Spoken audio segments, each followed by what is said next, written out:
Shane, really glad to have you on the podcast. I'm really interested in what you have to say about the healthcare situation in America and how your company is addressing it, maybe overall. Also interested in some management things from you. But why don't we start with you introducing yourself to the audience, let them know about your background and then what you're doing today. Well, awesome. Thanks, David. Really, thank you for having me.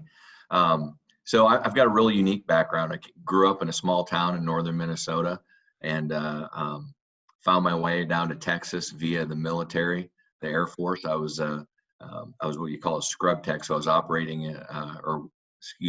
assisting surgeons in the operating room, and just fell in love with healthcare. It's really, it's a great place to be in. It was a teaching facility, and I'm a lifelong learner, and so really getting to just focus my time and energy in surgery. Just absolutely loved it, and so spent the next really 25 years in surgery with worked with orthopedic companies, basically from a sales role to a sales leadership role, running sales organizations, and then found my way into health insurance, and not far from surgery, because my first entry was a COO, and we built access to large surgical for large self-funded employers. We built access for surgical bundles for them, and it was just, I fell in love with the health insurance space, the benefit space, and I thought there was so much opportunity,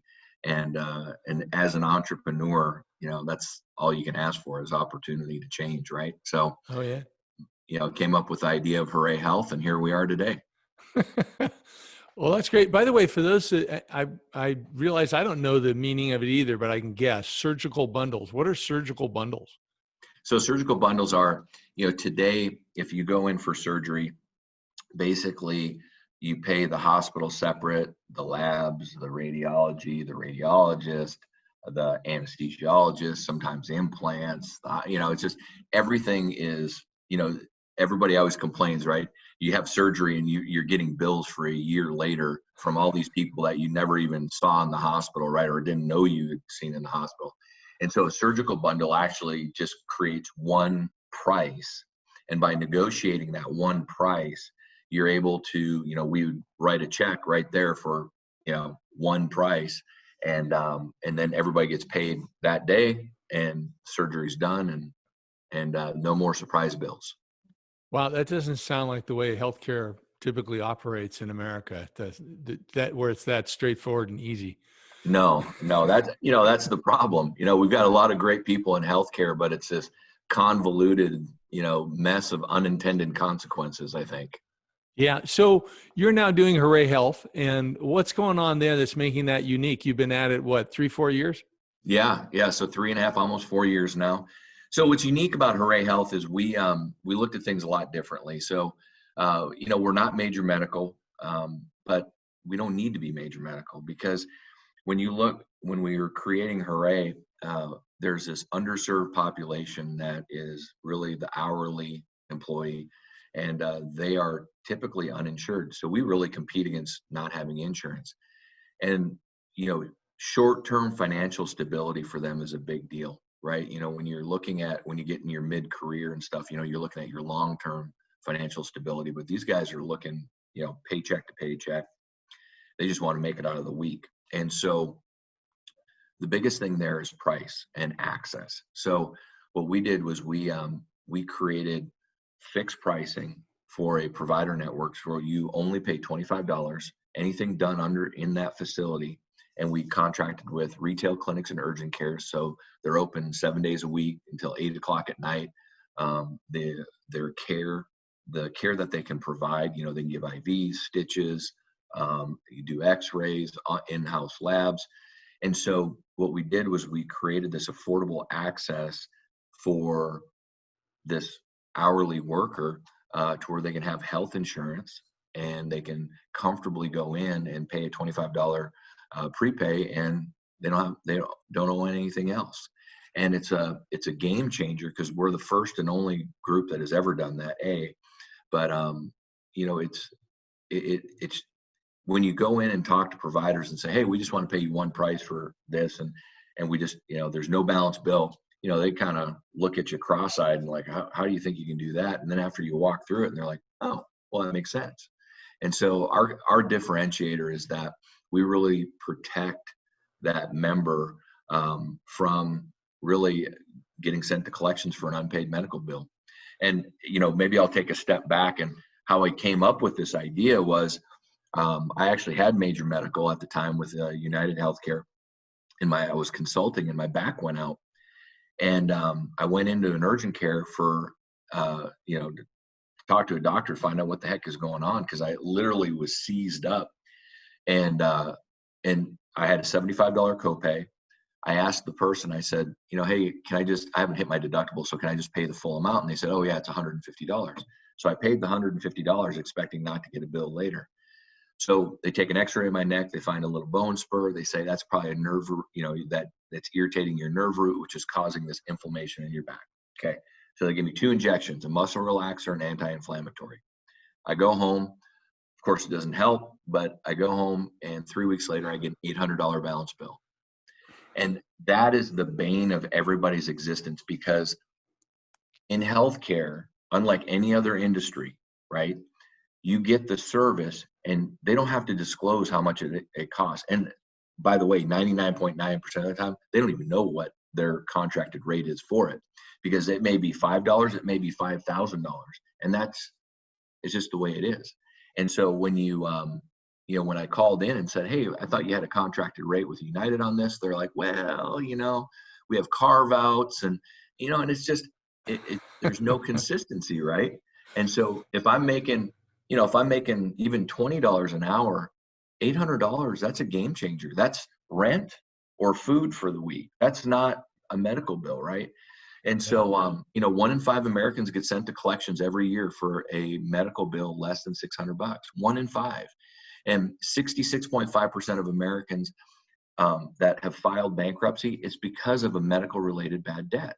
So it's not divorce, it's not anything else. It's literally the majority is medical bad debt. And so, we want to protect our members, and that's why we're unique. Yeah, that's amazing. So, in hearing about your program, Hooray Health, and then it reminded me of MediShare, which I did for about 6-7 months. Yeah, but that's not the same model as you, because that's more you go out and do your thing, and then you got to submit it just like a regular insurance company. Yeah, So that's a medical cost share. Yeah, Yeah. and MediShare is a wonderful organization. Sedera is another wonderful organization, and they're medical cost share, and they're a lot different because MediShare does use a network, provider network, where you can get discounts. Sedera is a little different because they just make, they want you to negotiate it up front. But yeah, it's a different approach. We are insurance. They are not. They're a medical cost share, so they pool money together, and we are a fully insured product. We're what you call a fixed indemnity and an accident policy that works together, and we're unique in the sense that how we work those together is really to cover the employee, and then the things that we do on the back end really simplify the process for them, so they don't have to put the money up front. They just it gets billed like it would almost like a traditional health insurance plan, and then it goes through the process, and we pull the money out of the appropriate insurance buckets, pay the bills, and so it just makes it easier on the member, because even as long as I've had health insurance, and I'm a licensed agent, it still gets confusing for me sometimes, right? And so health insurance literacy is really a challenge for people. So are you saying, so if I've got Hooray Health, that I can go into your network and for $25 basically get anything done? Mm-hmm. So yeah, anything done under that roof. So let me give you an example. If so let's say you're out mowing the lawn, and so if you're in California, so the weather's a little nicer. Let's say I'm in Texas, in Dallas. It's 105 out, I'm mowing, and all of a sudden I stop sweating, I'm parched, I've got heat stroke, and I'm dehydrated. So my wife can take me over to the urgent care, they can put an IV in me, and I pay $25. Doesn't matter. Let's say I have pneumonia, or I think I have pneumonia. They do a chest X-ray. They run a couple other labs. They give me a prescription. It's $25. If I go in for strep, I think I have strep throat, and they go in, they swab me, they do an in-house CLIA test. It's 25 bucks. So we have a no balance bill policy, clause in our contracts, and anything done in that root under the roof of that facility is covered.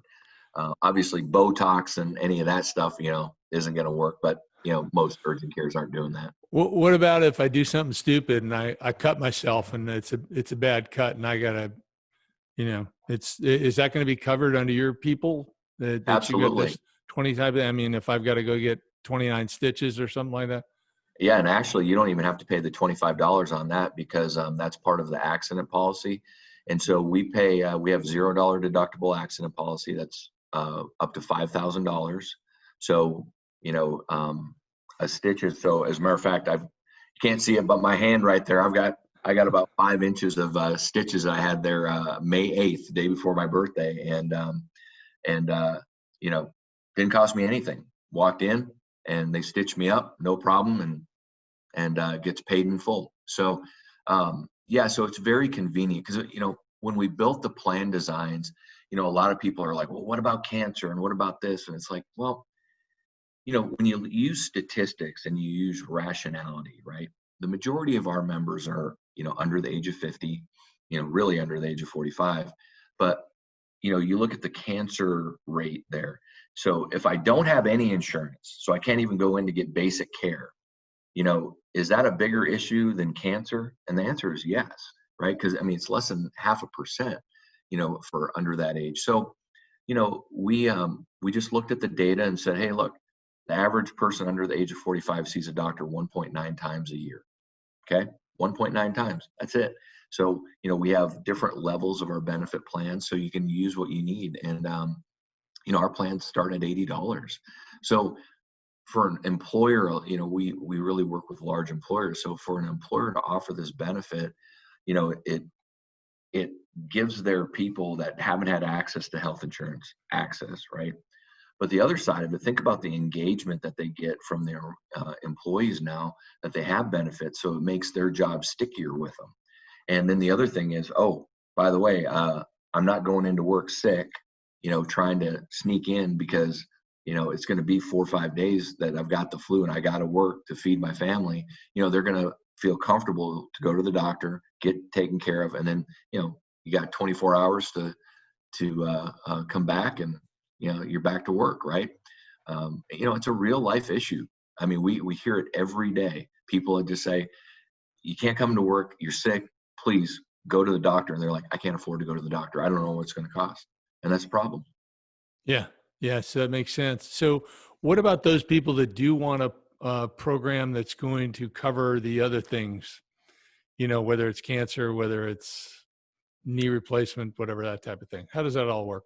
Well, they need to, in all honesty, they need to afford major medical then. They need to work for an employer that, covers that, and, or go to the exchange if you're self-employed.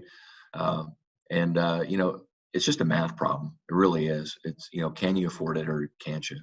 And, what's happened with the high deductible health plans, and which is unfortunate, is, you have the $6,000 deductible and you think you have major medical, but if I've got $300 in my bank account, guess what?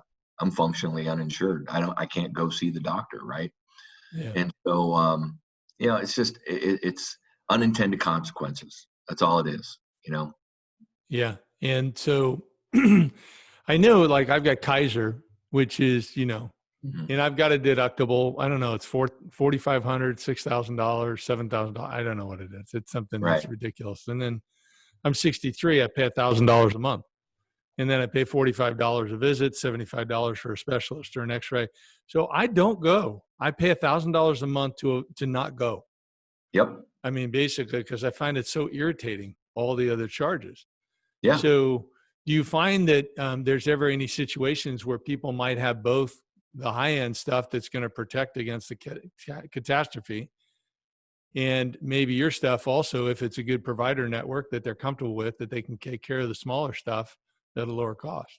Yeah, absolutely. We work with employers to add us as a supplement under the high deductible healthcare, high deductible healthcare plans. And what it does is, if there's a catastrophic event, they've got it. But the majority of what is it, 60 to 65% of families don't even reach $1,500 of their annual deductible, right? So with us, they can buy our plan for $80, and if it's a large employer, probably a lot less. And then they get access here, and it's $25. So they're able to save. The offsetting is significant, right? So yeah. Plus, I got that $5,000 thing that you got. That's bingo. Instead of wrapping up, several $1,000s or the full $5,000. Exactly. In my Kaiser thing for something. Yep. Absolutely. Yeah, because that's going to get me. That's craziness. Yeah, absolutely. And the thing is too is, it's what I find really interesting is this they call it build charges. So when you go in and you get your bill, you see build charges, and then you'll see a contracted rate. And the build charges, there's no rhyme or reason. I don't care what anybody tells you, there's no rhyme or reason to it. Okay. And so I'll give you an example. So my back, it never did resolve. So I go to my orthopedic surgeon, Dr. Morgan, and he goes, "Hey, I need an MRI." No problem. I walk across the hall and I said, "Hey, I United." She goes, "All right, I'm scheduling." I said, "Well, wait a sec. How much is this going to cost?" She looks at my insurance. She goes, "Oh, this is going to be, $4,500. And I was like, and I know how much an MRI costs. $4,500 for an MRI? Yeah, so for an MRI of my neck, C-spine. So I looked at her, I said, "Oh, don't worry about it. I'm going to pay cash." She goes, "Oh, that's really good." She goes, "It's $350. And they're not supposed to do that, but she did it. Okay. Then the other thing was, she then looks at me and goes, "Hey, if you can be there at 6:00 tonight, it's only $300. And I was like, bingo, sign me up. $300 from $4,500. Yeah. Where, think about Walmart. Think about, does Walmart even charge if they're in the nicest part of town? Are they charging 2 or 3 times or 10 times more for a gallon of milk than they are in the lowest part, cost town? Yeah. I mean, no, they're not. I mean, it's so crazy. Well, yeah. plus you don't look at the gallon of milk and it's $50, and then you go up to the cash register and you negotiate the price. Exactly. Well, I mean, can you imagine buying a gallon of milk for $5, walking out the door, and 3 weeks later getting a balanced bill for $50? Can you imagine? I mean, what's funny about it is we're sitting here laughing about it. I mean, but this is the real world. I mean, this is what's hilarious about medicine. My wife and I, we went to this doctor. This was probably 7 years ago, and it was right when Obamacare had come through. And we went for our free annual wellness visit, right? My wife is, "You're going." "Yes, ma'am."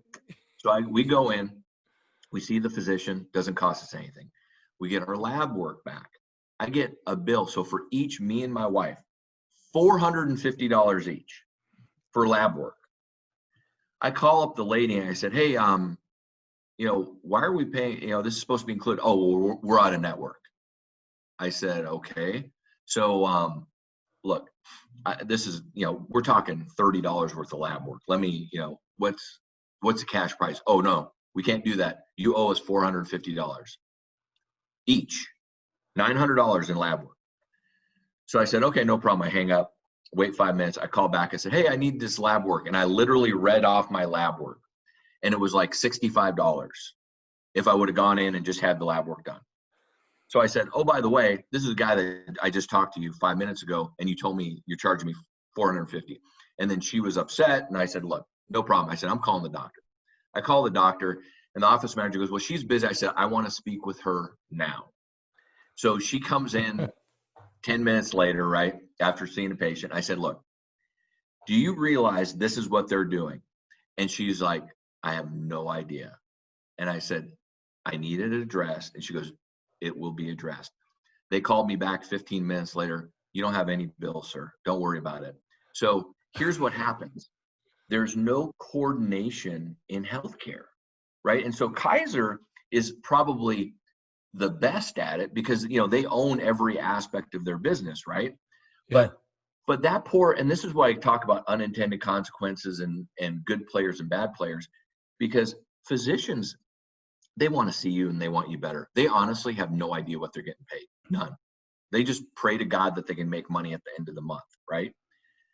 But you have people, but they have no idea that this group is out of network and charging us $450. That doctor got paid $150 for each of our visits, and this Yahoo was getting paid $450, and I'm one of 75 patients she saw that day.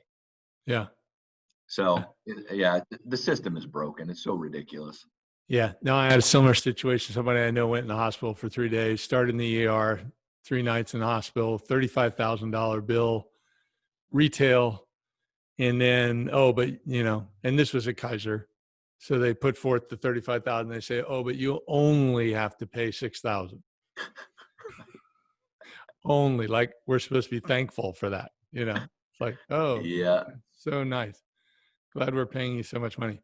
So yes. yeah, it's crazy. So, all right, well, it sounds like you've really got something that's meeting a need, which is great.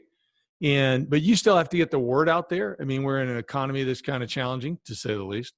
Yeah. And so what's working for you to really build your business? I'm sure other business owners are curious. You're having you not only got something that there's a need, and many of our clients have that, fortunately, but you're having some success growing in a challenging time. So what's working for you that you might want to share? What's a tipping point that's helping you really grow more rapidly than it might have happened otherwise? Yeah, having the right people. That's the key. We made a significant change about a year and a half ago. About a year ago in our sales leadership, and our new sales leader, Russell. He is, he has credibility in our space. And that is, when you're selling, that's the biggest thing, right? You're always trying to build credibility, build the relationship, but build credibility. And in our space, we're a broker first organization. So brokers, the large brokerages, the Holmes Murphy, the Willis Towers Watsons, the Aons, the Locktons, they own the relationships with the employers. So we sell our product to them. And so we've really made some key changes over the last year, and that's really been our turning point, and changing our focus to really the large group space has made a big difference, because you're putting the same amount of energy in a 50-man group as you are a 20,000 man group. And so that's really, it's really bringing on key people. We've brought on some, during COVID, obviously there was, some companies are downsizing, some people are furloughed, and we were able to pick up some really good people during this time. And we picked up a really good key salesperson, but also we picked up a key leader over our implementation teams, and that's been, that's going to pay off in spades. And so, I think the one takeaway you can take from, any organization is, if they're winning, it's their people, right? We have a great product, but you need great people to execute. Yeah, really. And I agree with you. The COVID thing, for the people that went into it financially okay, and they've been able to hire, has been huge for them. I've talked to several of my clients who've made some significant hires, same type of thing. So that's been great.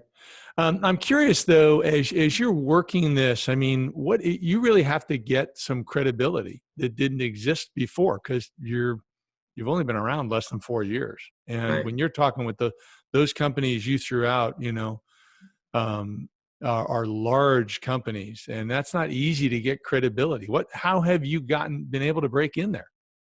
Yeah. So having a unique product helps, right? It perks the ears, but then they want, then you just got to build the relationship. But also, like with Russell's had a 30-year relationship with a lot of these people, and they know that that if he's over here, that it's good product and they're ready to go. So that, that's the big part of it. But just you know Can I interrupt you for a yeah, moment, sure, go Shane, ahead. on that? Because salespeople are the toughest to hire. I think. Oh yeah, I, absolutely. I support a lot of people in the IT industry, so I work with a lot of techs. They're pretty straightforward. But salespeople are tough because they're naturally good actors during the hiring process. Anyway, Right. okay, so catching a Self poser is a little bit promoters. more difficult. So I'm kind of curious. You probably knew your guy Russell for a while. I would have. Did you know him before? Because some people claim those contacts, but they Yeah. don't really have those contacts. Did you vet that at all during the hiring process to kind of confirm, yeah, he really has these relationships versus just he's got some names on there? Yeah, no, we did. As a matter of fact, we got introduced to Russell through our board member. So a couple of our board members worked with him in the past, and they know him, and they're in the same space. And so that was a big part of it. And yeah, you're right. I mean, salespeople are the hardest, but the one thing that you can't hide from is success. And so, great example. We're his third job. He's been in the space 35 years.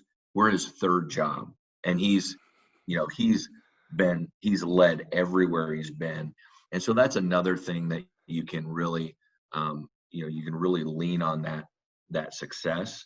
And so and it's working out 100%. I mean, it's been great. I mean, we're so happy. And because as an entrepreneur, it's one thing if you're an entrepreneur in the space that you've grown up in. Like for me in orthopedics, right?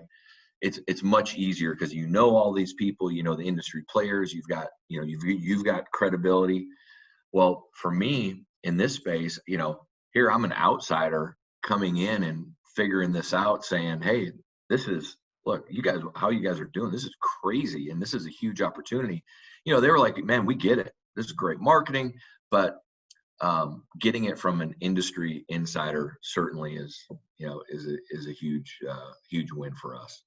Well, that's great. I can see how that works. And then how have you been able to get that credibility separate of the work that Russell's done or tagging on that? Because certainly you've had to make some inroads on your own and other people making some inroads. What's working Yeah. there?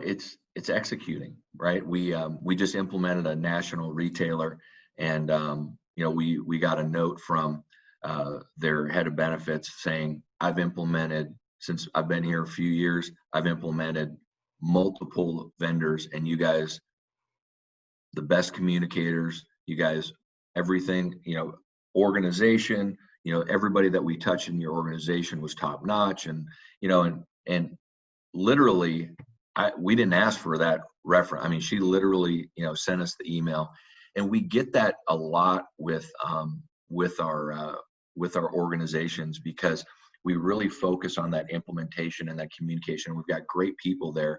And so what that does is then the brokers are like, wow, hey, I can put these guys in front of my clients, and I'm not risking my business. As a matter of fact, it's seen as a positive. And so we just in the last 3 months, we've implemented 4 major national brands that have implemented our product, and all of them have gone really well. And so you create those raving fans, and that's the goal. And so and it's I think it's funny because in the beginning, when I was working, and it was really me driving sales, and it was just building relationships with people, and engaging them. I think it's a lost art today with a lot of our young folks, right? That ability to connect with people. And I learned from a very young age with my grandfather, who was really my best friend growing up. He he never said a bad word about anybody. He he always introduced me as his grandson, and he's this guy's going to be president someday, just always over embellishing what, your capabilities, right? But whether this guy was a janitor or he was a doctor, whatever, it didn't matter. He was like, that guy's the best damn janitor you've ever seen, right?